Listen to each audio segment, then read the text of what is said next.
Para hablar, Leticia, de este momento que se está viviendo, pues hecho de varias cosas. ¿Cómo describir la situación en México que ha dado pie a que el presidente mexicano pues le haga un llamado directo al presidente Joe Biden? ¿Cómo ves las cosas? Bienvenida al programa. Muchas gracias, Carmen, por la invitación. Y mira, ¿cómo lo veo?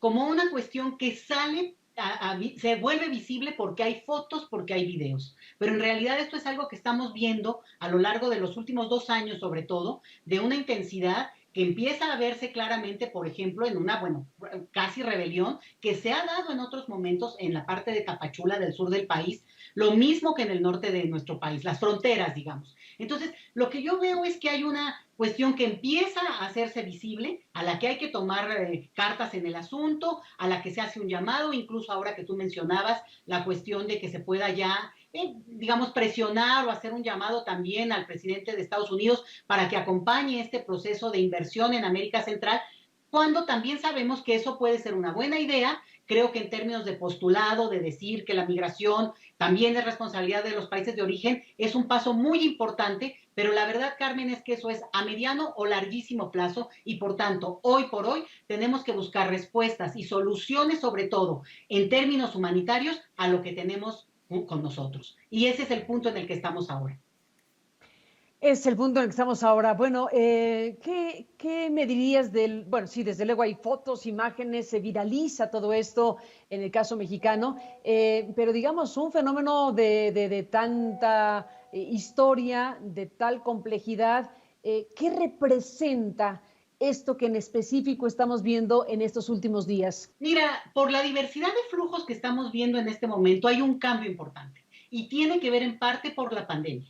Es decir, la pandemia contuvo por más de un año la movilidad de las personas y justamente lo que estamos viendo ahora, y se decía ya desde antes, es algo así como explosión, digamos, de esta movilidad que estaba contenida y ojo, que sigue estando contenida más hacia la parte de Panamá, de Colombia, ¿eh? Esto no quiere decir que estamos ya nada más digamos, en el proceso mismo, sino en un momento que empieza y que se va a intensificar. ¿Por qué? Porque las personas, por un lado, creo que esto es importante dividirlo, quienes explícitamente buscan o tienen como intención llegar a Estados Unidos, por muchas razones obvias, ya las hemos dicho muchas veces, humanitarias, por economía precaria, mucho, en gran parte, reunificación familiar. Es decir, gente que tiene ya familia en Estados Unidos y lo que quiere es reunirse con ellos. Entonces, este es un perfil. Otro perfil, y esa es la novedad para nosotros, Carmen, es todo esto que ha venido pasando los últimos años de gente que explícitamente busca quedarse en México. Entonces, puede ser por la vía del refugio, que es una alternativa, pero que tiene que pasar por todo un procedimiento legal que, bueno, pues la verdad es que no es muy flexible porque lo que estamos viendo es que tarda mucho porque hace una serie de seguimientos en términos jurídicos que la persona tiene que demostrar que efectivamente tiene la necesidad de esa figura jurídica y muchas veces ese procedimiento es excesivamente largo como lo estamos viendo. Y sumo otra vez lo de la pandemia porque la pandemia hizo que se alargaran aún más esos procedimientos. Entonces, parte de la crisis tiene que ver con que estos flujos llegan a la ciudad, al sur de nuestro país, están a la espera de un procedimiento que se ha alargado y que además ya trae atrás de sí un tiempo de espera. Entonces, realmente esto implica que la Comar, por más que se han accionado y por más que históricamente tienen números sorprendentes, pues van muy a la saga, porque tendrían que tener 10 veces más del presupuesto que tienen para el tipo de atención que se necesita en este momento, Carmen. Entonces, eso implica que la diversidad de flujos y también la presencia explícita en nuestro país sean una novedad que no habíamos vivido como tal. ¿Cómo es que se comporta el flujo migratorio? ¿Cómo es que logran arribar a esta zona del continente viniendo de Haití? Híjole, Carmen, es una tragedia realmente porque por lo menos este flujo que ahorita estamos viendo de personas de origen haitiano, en el caso de estos nacionales, en realidad no vienen directamente de Haití. Es gente que viene en su mayoría de Chile y de Brasil. O sea que han atravesado todo el continente, han venido caminando desde allá, desde hace mucho tiempo, lograron atravesar toda esta parte difícil en la parte de Colombia que yo mencionaba, y muchos de ellos han decidido que se quedan en México y es a México a donde están pidiendo esta condición de refugiados. Y México, en todo caso, si los, digamos, si los deportara porque no cumplen el requisito jurídico de ser refugiados, los tendría que mandar a Haití. Pero Haití no es un destino al que se puede mandar a una persona, sino realmente, pues francamente, a lo más precario que pudiera haber, incluida digamos, la defensa de la vida humana de esas personas. Entonces, no es opción. Por tanto, México, aunque tal vez no estaría en condiciones de darle estrictamente hablando la categoría de refugio a estas personas, tampoco las puede regresar. Y por tanto, el dilema no es a ver si podemos resolverlo y en su momento deportarlos, no. La realidad es que tiene que haber una solución extraordinaria para un flujo que en realidad es extraordinario, que tiene condiciones únicas. No, todos tienen problemas y todos tienen condiciones especiales, pero en el caso de Haití no hay país al que volver y tampoco, como te digo, es necesariamente ya el flujo por el asesinato de su presidente o por el terremoto que sufrieron o por después el huracán. En realidad, ese flujo aún no lo estamos viendo. Repito, ese flujo todavía no lo estamos viendo. Entonces, tenemos que hacer una respuesta que sí obedezca a las condiciones estrictas del caso haitiano y por tanto creo que un tipo de regulación extraordinaria que reconozca esta realidad es lo que está avanzando en el discurso, en la narrativa, Carmen.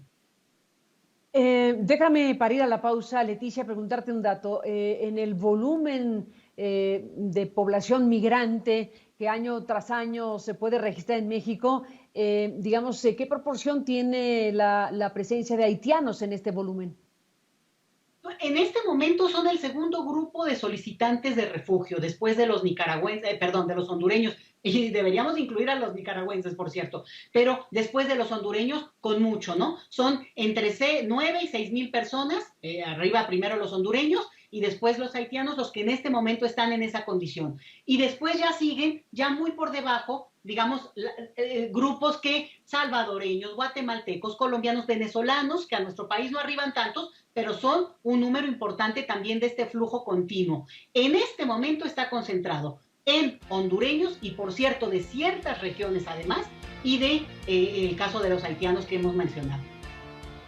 Doctora Calderón Chelius, déjame hacer una pausa y regresamos contigo en el último bloque hablando de este momento que está viviendo México en materia migratoria. Volvemos. Lo que hemos visto, pues, como tú lo dijiste, son muchas fotos, videos, hay una gran cobertura mediática y desde luego en las redes sociales. Todo esto, pues, exacerba más los ánimos, polariza lo que de por sí ya está polarizado en México. Hay quienes están, desde luego, recriminando a los agentes de la Guardia Nacional y de la Migración, por un lado, pero por otro lado también hay gente que estaría de acuerdo, hay que ponerlo en esos términos, de que se eche a los migrantes del territorio nacional. Es una circunstancia muy divisiva, muy polarizante la que se está viviendo y un desafío para el gobierno del presidente López Obrador. Sí, por eso, Carmen, sí es muy importante que el mensaje que se dé desde la presidencia misma tiene que ser muy contundente en términos de, digamos, no solamente suspender a unos agentes que, bueno, francamente, pues se vieron, ¿no? Digamos, no hay nada que decir al respecto porque es algo que ya es público y hay los nombres y hay estos castigos, pero son suspensiones temporales. Lo que te habla esto es de un iceberg donde estamos viendo la puntita solamente y sabemos muy bien que esto ha sido una cacería. Hay registros de periodistas que están acompañando al grupo, incluso el mismo Instituto Nacional de Migración saca ya un pronunciamiento mencionando que, bueno, no va a permitir este tipo de actitudes, que las va a perseguir y que de ninguna manera hablan a nombre de todos los agentes. Y yo creo que eso debe ser cierto. Digo, debe haber gente decente que en este momento también se sienta indignada desde el Instituto Nacional de Migración. El problema es que sin un mensaje contundente, no solo contra cualquier violación a los derechos humanos, sino el continuar una estrategia de contención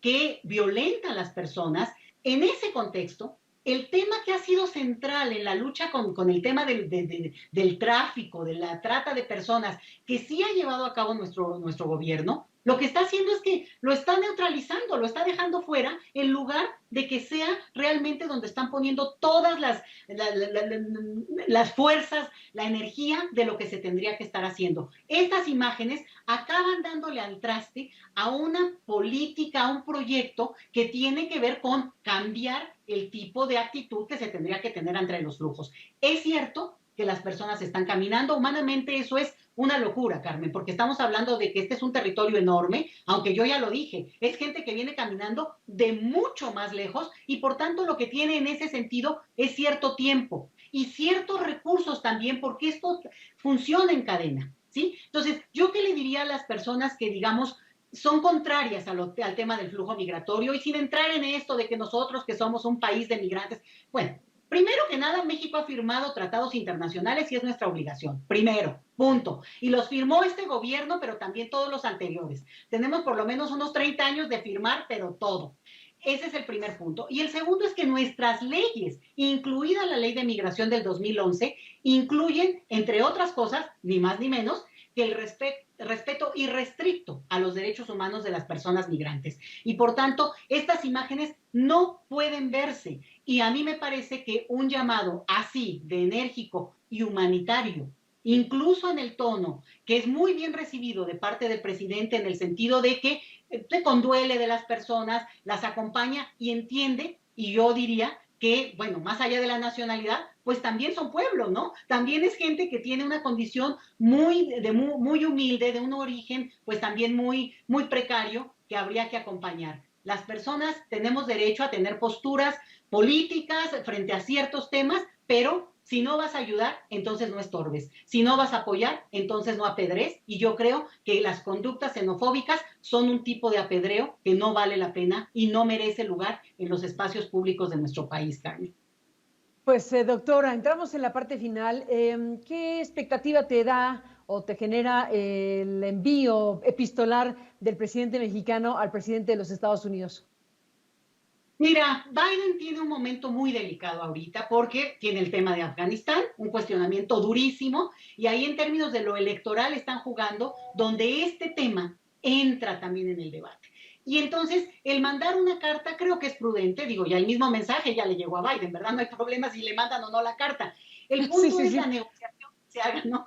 Que se vaya a hacer en el sentido de decir, a ver, nosotros podemos cooperar a un punto. Digo, porque mira, tampoco podemos no tener el pragmatismo que es evidente que se ha tenido estos años. Se puede cooperar, pero ¿cuál es el punto de esa cooperación? Y tampoco renunciar a lo que tiene que ver con la postura de México. Y bueno, no le agregues la violación a los derechos humanos, que eso sí nos corresponde a nosotros y no tiene que ver con negociarle ni pedirle nada a Biden. Entonces, claramente México sí tiene que reforzar, y te diría yo algo importante. Por primera vez en muchos años, México tiene una relación que, aunque es asimétrica en términos políticos, puede presionar, puede meter fuerza, porque efectivamente nos necesitan. Y por tanto, que, por ejemplo, resuelvan el asunto de toda la gente que lo que quiere es ir a Estados Unidos y no quedarse en México. Y en todo caso, nosotros tendríamos que hacernos cargo de esa gente que explícitamente busca a México como un país refugio del que tanto nos hemos honrado por tanto tiempo, Carmen.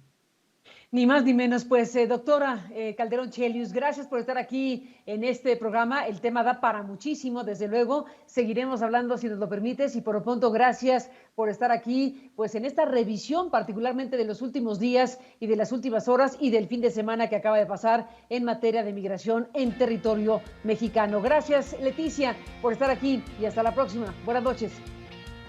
Hasta luego, Carmen.